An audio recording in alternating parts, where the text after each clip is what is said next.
evidence. Section 205 records cannot just fly into the record by the state to say we're now introducing the Section 205 cell phone evidence for Mr. Mapungubwe Ntuli. It doesn't happen like that, my lord, and that's not the process and the procedure in law that is acceptable.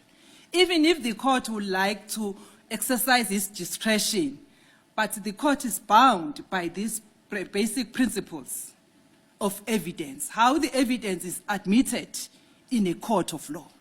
The cell phone records, the mere fact that the state has it, cannot just hand it to the accused to say, can you answer on these cell phone records? It has to be placed, the evidence has to be placed properly before the... Hey, tada!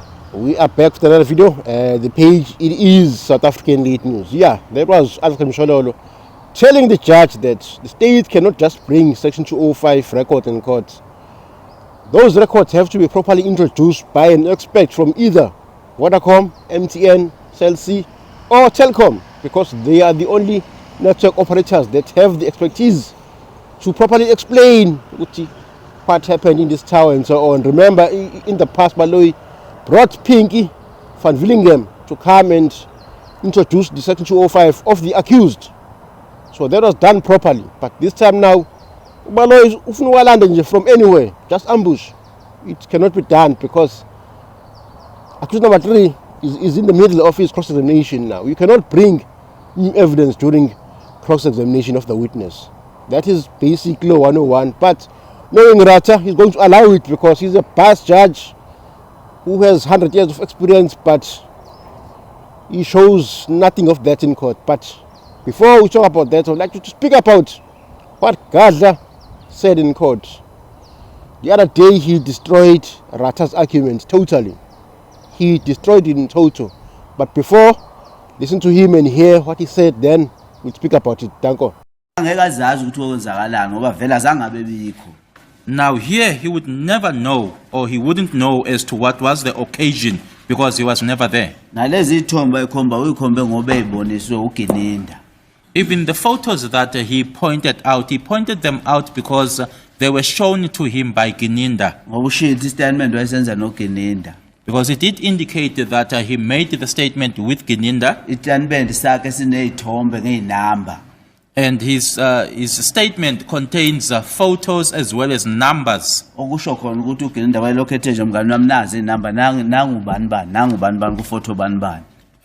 then is a clear indication that Gininda was indicating to him that, my friend, here is so-and-so in this picture, it's picture number so-and-so.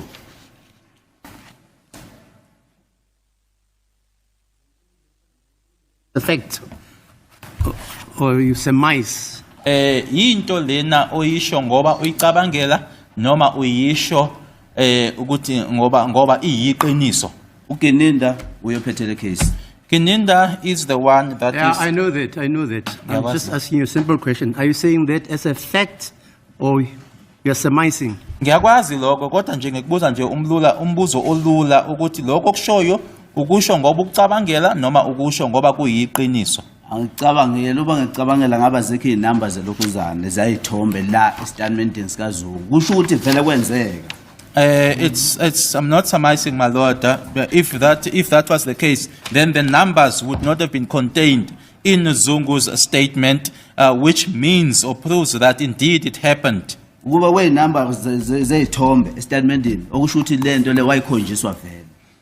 For the numbers of the photos to be contained in his statement, which is a clear indication that this was shown to him. Akasi umphenyi waleli cala uZungu. Zungu is not the investigating officer of this matter, Kodwa ukhuluma ngezinamba esedokethini but he makes mention to numbers that are contained in the docket ezayithombe. of photos, So kusho khona ukuthi waboniswa which then indicates that he was shown. ngoba ngeke vele azi nje izinamba ekhanda lakhe engazange abonise ukuthi nazi izinamba nazi izithombe nezinamba zazo. Because he would never, from the top of his head, just know the numbers without him having been shown that here are the photos and here are their respective.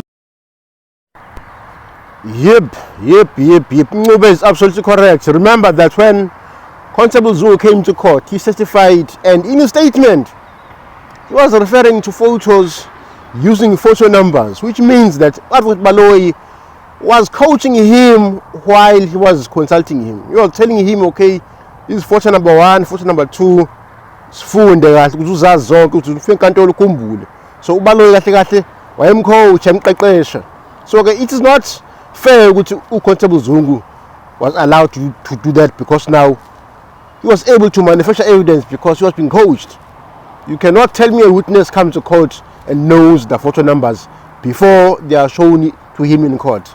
That's not how it works. Photos need to be displayed in court only. After that response by Gadla Mncube, the judge went silent because Gadla made a valid point to say this witness, Section Zungu, was clearly coached. So everything that was said by Zungu in court, it's a lie. The only way Baloyi can prove that Zungu was telling the truth is by bringing his telephone records as well as the AVL of the police car that Zungu was driving on the day that Senzo lost his life. That is the only way to prove that Zungu was at the hospital on the day that Senzo was shot and unalived. Other than that, Zungu unamanga, cannot be believed. Anything that he says, it's a lie. Let's talk about this application by Baloyi to introduce new evidence during the cross-examination of a defense witness. Mind you, this is the accused, Gadla Mncube. So now, Baloyi is trying to ambush Gadla Mncube with something that he did not know beforehand. Remember that the law is clear, that the state must provide every information contained in a docket before the start of the trial. That has to be done before the start of the trial. Now, Baloyi now is, as we go along, he introduces new evidence. Remember, even when the state case was still open, he was doing the same thing, introducing evidence piecemeal, of which is highly unethical by the state advocate, because he knows the law, he understands the law. Right.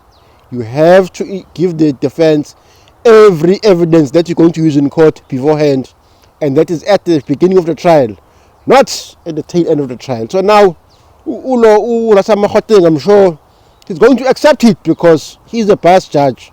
He does whatever that is requested by Baloyi. He just say, okay, yes, I agree in terms of the law that was created in 1902. So I believe that Ulorata, in the end, is going to accept those Section 205 Kamapunguntuli to be used in court, and then Gadla will be cross-examined on them. Okay, at this time, Umapunguntuli was here and you were here and so on. But in the end, that's not relevant. What is relevant it is Uguti, Gadla Mncube. At the time when Senzo was shot, his cell phone pinged around John CBD, meaning that he was not in Phosphorus. That's what is important in this case. Why at the crime scene? That is where Senzo was shot and unalived. He was shot and unalived in Phosphorus. So okunye AVL record ango 2020 whatever asho lutho, because they do not relate to the crime scene, the actual crime scene where Senzo lost his life. So I wonder, okay, what angle Baloyi is going to use now to try and corner Gadla Mncube. But Mncube, when I was listening to him, I think he's a very smart man. The way he answers question, he is very clear and very slow. He doesn't rush. He takes the time to give an answer so that the judge can have clarity. So whatever Baloyi brings on, I'm not worried, because in the end, we know that his cell phone Mncube at about 7:30, it pinged around Johnny CBD. That is where he was dropped off Ekumbini by accused number 4, of which is Mapisa. So those two were together at the time when Senzo was shot, but they were not in Phosphorus. Sometime back I did a video where I spoke about the involvement of AfriForum in the Mayo case, because I thought they are the ones that are pushing this theory of a mastermind, and Baloyi uyalalela because it's just a puppet. Uyalalela njalo. But if you've forgotten what I had to say, please watch this video. Danko. Audio of where Uharanel spoke before the start of the trial. It was just after the arrest of the current accused before court. We'll remember that Ulo Ubaloyi only charged these guys after a pressure it coming from after forum. Then we were charged, but listen to what Advocate Kernel said at the time. Listen, Danko. This morning. I'm very disappointed. I've now established that no new arrests have been made. I'm very critical of the fact that no arrests been made. We thought that in October, when we appeared last, that there was enough evidence in the case docket. I had a briefing from the police and police management. They've indicated to me that they've collected even more evidence against the mastermind. So I'm very disappointed that the mastermind has not been arrested. But I think what is of more importance, though, is to see what is in the indictment, because they need to file an indictment, serve an indictment on the accused today, and that to me is a crucial issue. What's in the indictment? Is the indictment still a case of a robbery that has gone wrong, or is the indictment a contract killing? Now for me, that is the crucial issue. That is the issue that we have to look at today to see what happens as far as the case is concerned.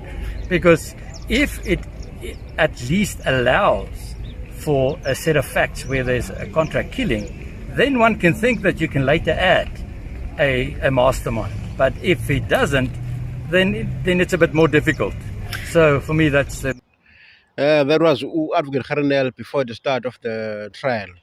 Remember that before this trial, the NPA and Ulo, Advocate Baloyi, they were not interested in charging anyone because they knew that there was not enough evidence against the mastermind or the accused who are currently in court. But then, Afro Forum said, Baloyi, you've got to charge someone or we'll do it ourselves. They said, if you don't charge anyone, then you must issue a knowledge certificate.